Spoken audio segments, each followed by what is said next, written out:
Hello mga Hello mga kalagarahe, welcome back to our channel. The trap is sprung.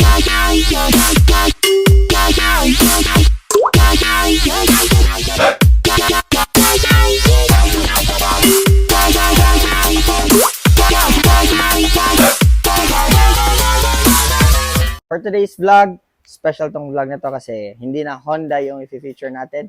So, ibang bike naman. So, i-feature natin ngayon yung gawa nating Yamaha STX 125. For this build is may history tong build na to kasi yung first owner is yung grandpa niya. So, instead of buying a new bike, naka-decide si sir na why not i-restore na lang yung motor ng lolo niya and then customize it into a classic bike. So, yun yung ginawa ni sir. So, nag-reach out si sir sa atin. It was supposed to be a DIY project bike ni sir. Sobrang busy niya and then sa resources siguro and kasi nasa overseas siya nagtatrabaho, di niya na nagawa. So, he decided na ipadala na lang sa amin and kami na lang yung gagawa. So, ang owner nito is from Cagayan de Oro City lang din. Yun, hindi pa kami nagkikita ni sir. Online lang communication namin kasi nga overseas siya nagtatrabaho. So, may pinautusan lang siya na dalhin yung bike dito. So, ayun. Ito yung bike. If you don't know what is STX, Yamaha STX, ito. Ayan. And yung condition ng motor before sinend dito sa amin, ito. So, ayan, before binild natin. So, ayan yung condition. So, pagdating dito, it was not a running bike. So, kinarga lang sa pickup. Engine has some problems. And basically, not running condition. So, ang ginawa natin, ni-restore muna natin lahat before natin kinostomize into a classic looking bike. For the engine, chinek natin yung piston ring, okay naman, smooth naman. I think na-repair na to dati, so no problem. Yung problema lang yan is yung sa clutching niya, burnout na. So, pinalitan natin and some minor problems na ni-repair. Actually, marami ding ni-repair. And then, change oil na din para bago. So, back to brand new yung engine niya ngayon. And then, dito sa build na to, papakita namin sa inyo and ipa-parts reveal namin kung ano yung mga kinabit natin, ang mga ginawa natin. So, first off, sa tank, yan, it is a universal gas tank with custom paddings just to make it look unique kasi napaka-common na walang pad. So, nilagyan natin ng pad. Yamaha sticker na logo. And of course, logo natin. Custom paint job, red, as requested by sir.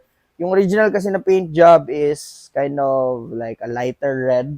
So, gusto ni sir, sabi niya, I want a darker red, darker shade of red. So, ito yung nagawa natin. It's sort of like metallic. So, may sparkle siya. So, ayun. Dito sa handlebar, mid-rise handlebar, tas chrome para bagay sa side mirror. Ayan, high quality na side mirror to. Bago to sa atin. Then, analog speedometer, diamond grips. Ayan, our favorite diamond grips. Custom seat, seat pan, new foam. Ayan.